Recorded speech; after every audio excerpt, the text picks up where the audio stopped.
Today is more of a Zen research video where I share my thought process that goes into my latest version of Zen that I've recently shared over on my Patreon. For all you ninja deck builders out there, let's get the discussion going in the comment section so we can build the best version of Zen now that we had so many bans. I don't care if the deck is going to be S tier, I'm already fine if it's a B tier deck. I just want the deck to be the best deck it can be given the current restrictions. So before we get into the video, be sure to leave a comment down below saying Zen forever if you're a true ninja fan that hasn't given up on the deck yet. All things considered, the ban list has hit Zen tremendously hard. We had a good thing going for us with consistent Art of War OTKs, but it gained a little bit too much attention from the player base that we've kind of seen Zen everywhere to the point that even the news and victors couldn't push Zen out of the meta. I feel bittersweet because the deck is incredibly nerfed now, but on the bright side it isn't going to reach Living Legend anytime soon, so we can continue to enjoy Zen for a very long time.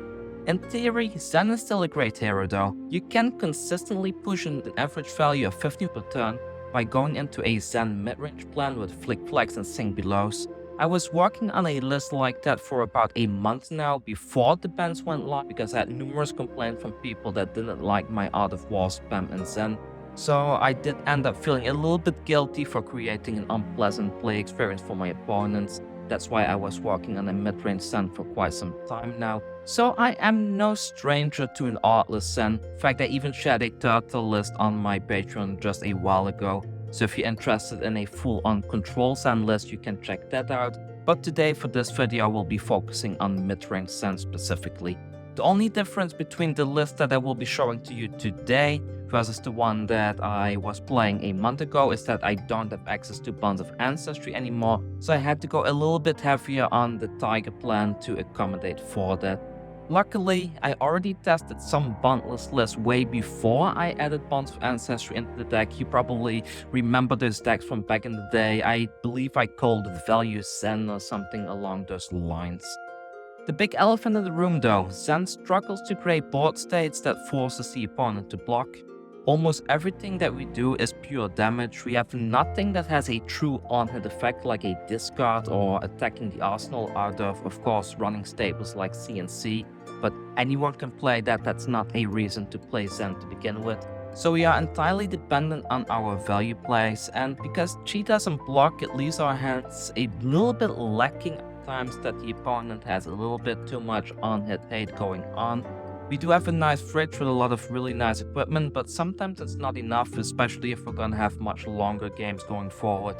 To make Zen work in my current version of the deck, I had to switch to Kodachis over the staff. While on paper the staff provides 3 value over 2, it does leave us a resource short if we want to go into a Tiger and then into a Chi Unleash or a CNC. So by equipping Kodachis, we forfeit that 1 value of the Crouching Tiger, but in return we have a far better late game plan where we can Kodachi for 1 and then go into a 2 cast or maybe pitch a Chi, fetch a Tiger and a Chi Unleashed from the deck to be able to present 8 value with 2 cards. To play Zen well though, we do need to be extremely careful. Like I mentioned earlier, Chi cards cannot block and I'm currently still running pretty much all of them. So that means that sometimes you do want to play in a way that you just let them go to the graveyard without transcending, because you don't want to end up in the late game where you draw into 4 Chi and you just lose the game because you couldn't block. I do think that transcending early and consistently is still very important for the deck though, so you can't really get around running a lot of Chi. But after you've shuffled once or twice and you have a couple of Chi in the deck, you can probably stop transcending because you're going to be drawing into Chi every now and then anyway. I have considered maybe dropping the deck down to 4 Chi max. By doing that, we are accepting that in the very early game we're not going to be generating Tigers from Zen's abilities, so we don't have those to combo into our Tiger plays. And we do need to play a more fair game plan where we use Harmonies and Roar of the Tiger to generate our Tigers to make the combos live. But then I'm asking myself, is that something I really want to do with the deck? Because Zen's biggest strength is the consistent searching compared to something like Katsu, and if we are going to be cutting too many Chi from the deck, then I feel like we're probably just turning Zen into a worse version of Katsu, and we already know how bad Katsu is in the current metagame, right? So I'm not sure about it. If we do go down on Chi though, we could run the Muzzle Momentum instead to have like some kind of an on-hit presence that currently the Zen deck is lacking.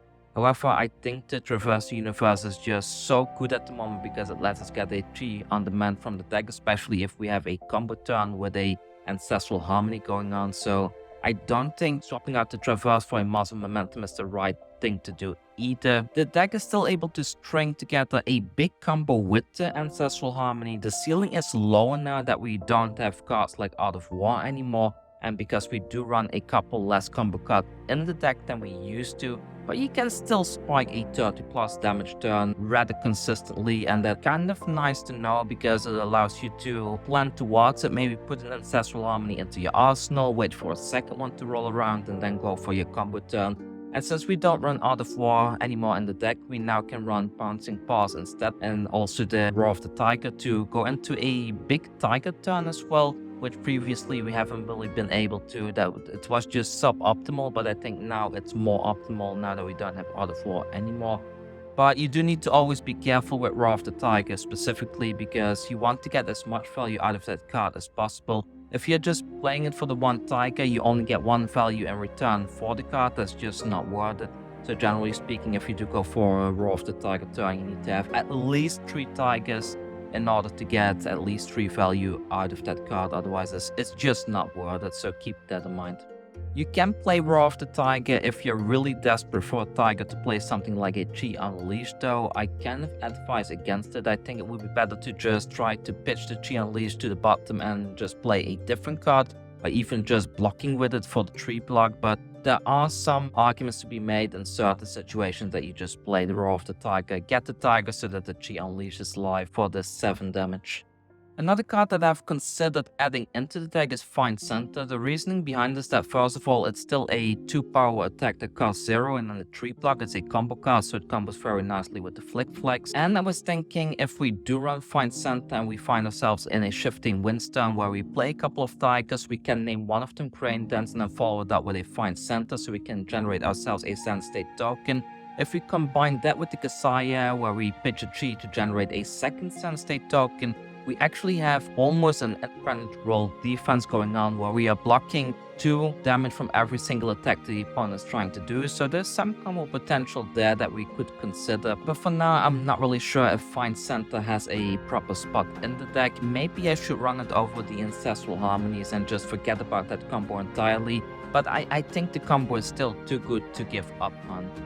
Another thing I'm testing is Pouncing Chi Yellow and Chi Unleashed Yellow, because these have a base power of 2. That means that with Tiger Stripe Shuko, these do get that additional +1 value after we play a Crouching Tiger, basically turning them into the red versions of the cards while being a yellow. The cards that I would cut if I were to put this in the deck are probably gonna be cards like Maul, but I'm not sure what are the right ratios, and I do feel that Chi Unleashed specifically is a very awkward card to draw into. Same with the Pouncing Chi. If you draw into the yellow, it's just a 2 attack. What are you gonna do with that? You can only block with it, right? So I'm not really sure in that regard if that's the way forward, but it is something to consider with Shukos that you just run the yellow ones. You do need to be very careful in the late game, and this kind of ties back to my Chi comment earlier, because Chi don't have a cost attached to them. That means that if you pitch a Chi to attack with your Kodachi, your Kodachi will not have go again, so you need to make sure that you have a 0-cost blue in your deck towards the end of the game.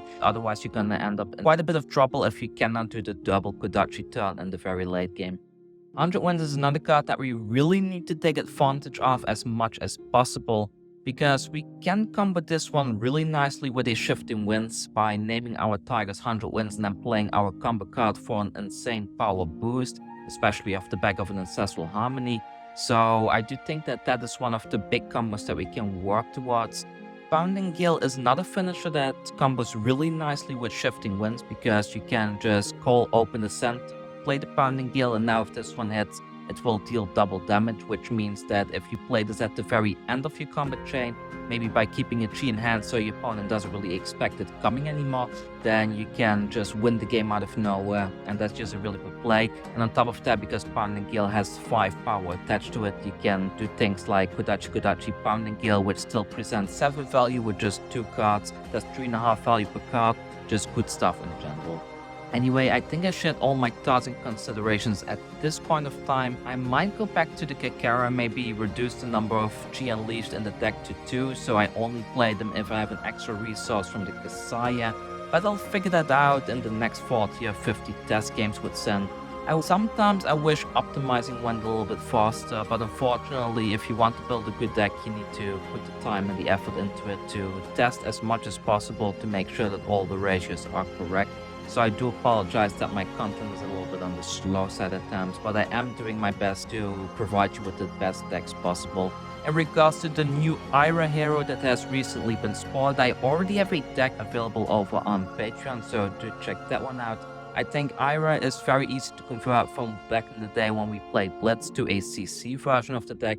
The ratios stay roughly the same, so I have been doing that. I adjusted some things for the current metagame, and I think that deck is already ready to go. We'll probably cover that one in a video very soon. But if you want to check that one out, you can do so on patreon.com/GoodGunnerGaming. Regardless, if you enjoy my deck building process and you want to help me out, please hit that subscribe button, and again, leave a comment down in the description. I hope today's ramblings were useful to you, and I hope it helps you in your own Zen deck building journey. I'm already super grateful for whoever stuck around until the very end of this video, and I hope you have a very lovely day, and I will see you all soon with another Flesh and Blood video. Take care.